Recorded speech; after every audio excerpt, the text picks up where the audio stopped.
All right, listeners, I think you know that we are part of the Radiotopia network, which is basically a network built on the idea that you should support the most creative, independent audio makers around.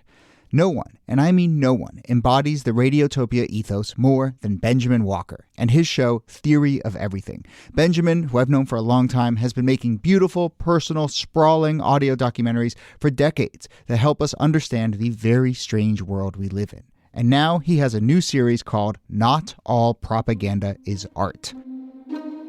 The new series goes back to the 1950s when Western security agencies like the CIA paid artists, writers, and intellectuals to fight the cultural Cold War. The CIA funds were free. I mean, no one was told what to say. Gloria Steinem, activist who sees the CIA as a sort of enlightened pal or rich uncle, there is another viewpoint. Look, if you're listening to this show, I know you like secret histories. I know you like a mix of culture and politics and shadowy figures. So what are you waiting for? Not All Propaganda is Art from Benjamin Walker. You can find it now wherever you listen or at theoryofeverythingpodcast.com. Hello and welcome to This Day in Esoteric Political History from Radiotopia. My name is Jody Avergan. This suggestion is from a listener, NIki. We love it when we get those suggestions, so shout out right off the bat to NIki. This day in 1909, Helen Nellie Taft, I think we'll call her Nellie Taft from now on, the wife of President William Howard Taft, suffered a stroke. The stroke happened at the beginning of her husband's presidential term. Obviously, it's in May, and it was likely during a party cruise on the Potomac, during a concert that was part of a sort of series of events that she had created. But Nellie Taft was 48 years old, and the stroke had a pretty big impact. It impaired her speech, her right arm and leg. It was not fully debilitating, but she did suffer from aphasia and had to kind of relearn how to speak. She went to the family's summer home in Massachusetts to convalesce and recover. She was out of the White House just weeks into her husband's term in office. And as we will get into, the White House was now absent of an incredibly influential force, someone who was a real close advisor to the new president, someone who is a champion of some key issues.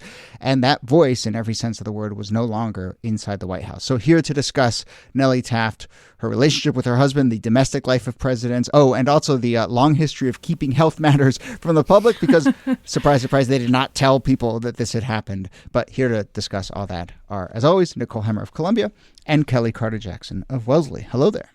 Hello, Jody. Hey there.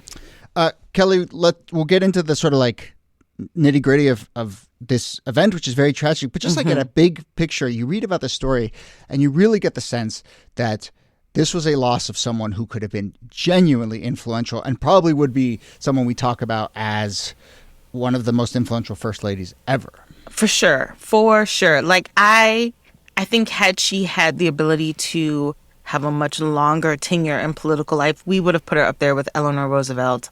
We would put her up there with Jackie Kennedy or the other, first ladies that had sort of progressive and persuasive ability to get their husbands to make, choices that impacted people in really positive ways. It's amazing to me because Nellie from a young age was like, yeah, the White House, I'm going to be there. So tell this story. This is incredible. Yes, she goes when she is a little girl. So it turns out that her father was really well connected. And when she was young, she went to visit for the White House for the first time. And while she was there, she basically said, yeah, I'm going to live here one day. She imagined herself not as the president, but as the wife of a president. And even that, somewhat aspirational, right, at the time. But what's crazy about it is that President Hayes was like, all right, yeah, I support this notion. Just make sure that he's from Ohio. Yeah. And that's it. And that's exactly what she does. Well, it's like there's like those famous photos of like, what is it, like a young Bill Clinton meeting JFK or like those kind of like whatever. And this is exactly up there. It's like, here's this young girl who goes to the White House and tells the sitting President Hayes, someday I'm going to marry a man and that man will be president. And lo and behold. Which is pretty incredible. I mean, they don't marry like later in life. She meets William Howard Taft at a bobsledding party in Cincinnati, as you do. He was 22. She was 18. then they eventually start dating. They get married several years later. But even then, like, he's still in his 20s. It's not clear that he is going to go on to become president of the United States. So it is pretty incredible that she fulfilled that particular dream. Although, as we'll talk about, she had a big hand in making all of that happen. Well, let's go there. Let's talk about both her role in kind of promoting her husband's career, but also then I think some of the issues that she really championed, which again could have been sort of hallmarks of the Taft presidency, I think. Well, Taft, he really saw himself as someone who had a judiciary path. He wanted to be on the Supreme Court. And each time he felt like he had opportunities, Nellie's like, nope, this way to the White House. But it's remarkable in that, he becomes the governor general and then the secretary of war, but he becomes the governor general of the Philippines. And together they live in the Philippines. And even the things that Nellie is pushing for there are really seen as progressive. She develops this program for infants called Drop of Milk to make sure that infants have proper nutrition. She gets upset at the military establishment for refusing basically native Filipinos like any kind of invitation to social events. And she's like, no, we're not doing this. They have a seat at the table. She tried to learn their language. She really tried to build relationships with the people there, which was way ahead of its time. So you see her as both this woman with a kind of liberal-minded set of political interests of her own, and then also as a kind of architect of her husband's career. And those two sides are really interesting because she has this influence over someone who has the ability to climb much higher in politics than a woman can in the late 19th and early 20th century and well beyond. And then also that she really does have a clear sense of how she wants the world to operate. And when she has the opportunity to put those ideas into action, she does. And there's also some stuff that she does just from a kind of role of the first lady in those first, it's only a few months before this, she suffers this stroke. But, she's the first lady to ride in her husband's inauguration parade. Mm-hmm. She attended cabinet meetings with the presidents. She didn't speak, but she sat in the back. And I think we've talked about a number of influential women who did that, sat in the back and then got into another meeting and said their piece. But, I think clearly she had this vision for herself and a genuine level of influence. And I guess in the wake of this stroke, obviously she suffers greatly, but Taft really seems unmoored by all of this. Yeah, because she was seen at the time as somebody who was going to be a huge influence. I mean, certainly Taft thought that she was going to be a huge influence on his presidency, that she would be a close advisor. She had been his entire career. But even the New York Times was like, there are very few people who are so equipped to be First Lady. She was so charismatic. She was great at bringing people together. She was an organizer. She was a social butterfly. She knew several languages, so she would be great at conversing with diplomats. There was so much expectation, which I think is why when she has this stroke, it's so devastating across the board. Because I think in a lot of ways, we underestimate how much first ladies have the potential to really shift the culture, like shift how we think things should be run or how certain things should take place. One of the things that she does with just in the first few weeks of being the first lady is she changes the staff of the first lady. She changes the staff of the White House and basically has, all black staff take on this position of being, the butlers and sort of a part of the domestic service. And I think even though we might see that as like, black people are in a position of servitude, this was really an elevated position. To be like servants at the White House was something that was highly glorified. And so, she gets a lot of pushback from that. But in doing that, I think she sets a completely new standard that when you go to the White House, you will see black people there, black people serving. Yeah. Another tidbit is the cherry trees around the tidal basin in the Capitol grounds. That is Nellie Taft's doing as well in legacy. And as someone who grew up in D.C., thank you, Nellie Taft, because that is I know they're special so places beautiful on Earth. Yes. I guess the big question is kind of what kind of president does Taft end up being, and how much is the story of Nellie Taft's absence from the White House during a critical stretch, early stretch, color, an understanding of the kind of president that Taft ends up being. it cuts Taft off from somebody who was pretty important to him. Obviously, we can't do the counterfactual history, but we do know that he didn't want to come to her with problems or ask her for advice after she has the stroke because he's worried about upsetting her. He's worried about her nerves. And she herself, she has the stroke. It's not a very severe stroke. It does impair her speech. It impairs the right side of her body. She has to, as you said in the intro, she has to relearn how to speak. But she does relearn how to speak. However, her confidence is deeply affected by the stroke. And that sidelines her during his time in the White House. And, for what it's worth, he does become a one-term president and ultimately loses in a crazy election in 1912.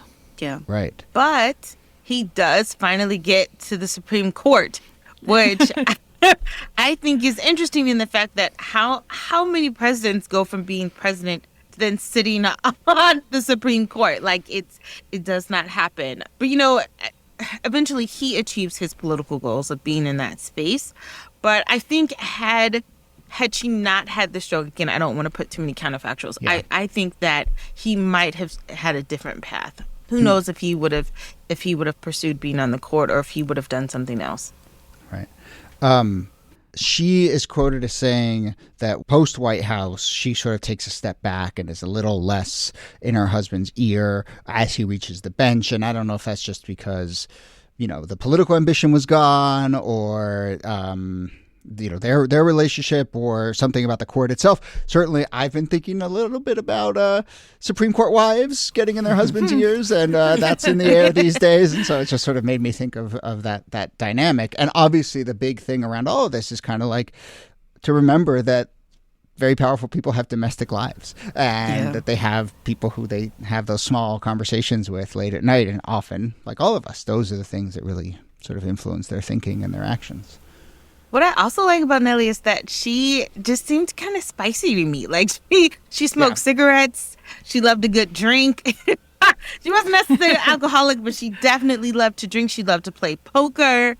She was worried about, like, social perceptions of her in that way because it was not seen as, to be in good company playing poker or especially on Sundays.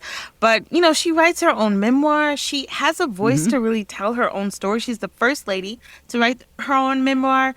And I think in some ways, it also sets a template for what you can expect first ladies to do afterwards. Yeah, totally. But she had a lot of freedom or a lot of liberty to be able to do some of the things that she wanted.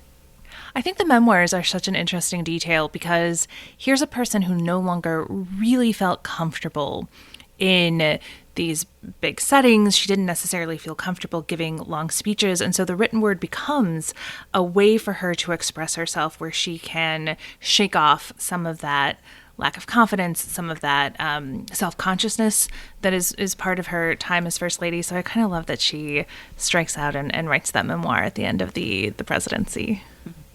Okay, as we wrap up, did not put this in the prep because I wanted to spring it on you. But there is a very bonkers wrinkle in all of this, which, again, this is a tragic story, very serious. I think we've done that, but now I want to get a little weird here. So, Teddy Roosevelt precedes Taft, of course, and then, as you hinted at, NIki, in 1912, there's a really wild election in which Teddy Roosevelt gets back in, runs as a third party.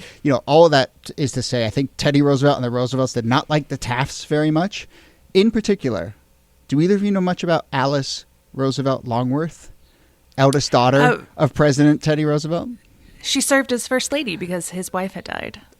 And she led and seemed to be one of the strangest and most I don't know what to say. Incredible characters in American history. We will absolutely 100% do a full episode on Alice Roosevelt Longworth here. But the way that it plays into here is that reportedly, when it came time for the Roosevelt family to move out of the White House, for the Tafts to move in, eldest daughter Alice buried a voodoo doll of the new First Lady, Nellie Taft, in the front lawn of the White House. She hated Nellie Taft. She had all these awful nicknames for her. She talked all this smack. She would do impressions of her at parties. So, again, very serious tragedy. But was it because of a voodoo doll planted by the previous president's eldest daughter? job. Potentially. I think we can run. I with mean, that field. probably. Yeah, Probably. I I think it's can't the case. handle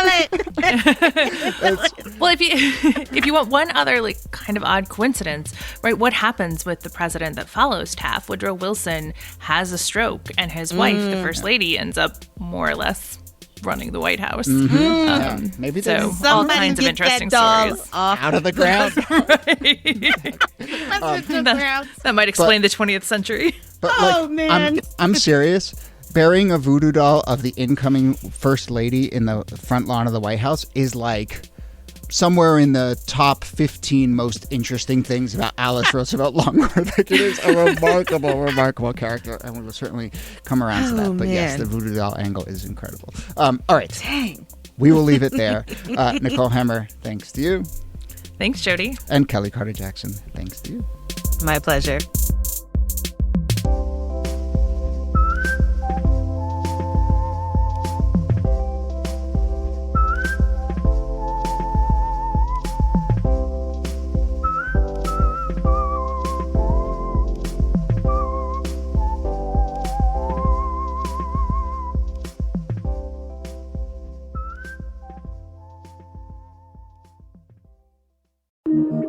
Radiotopia.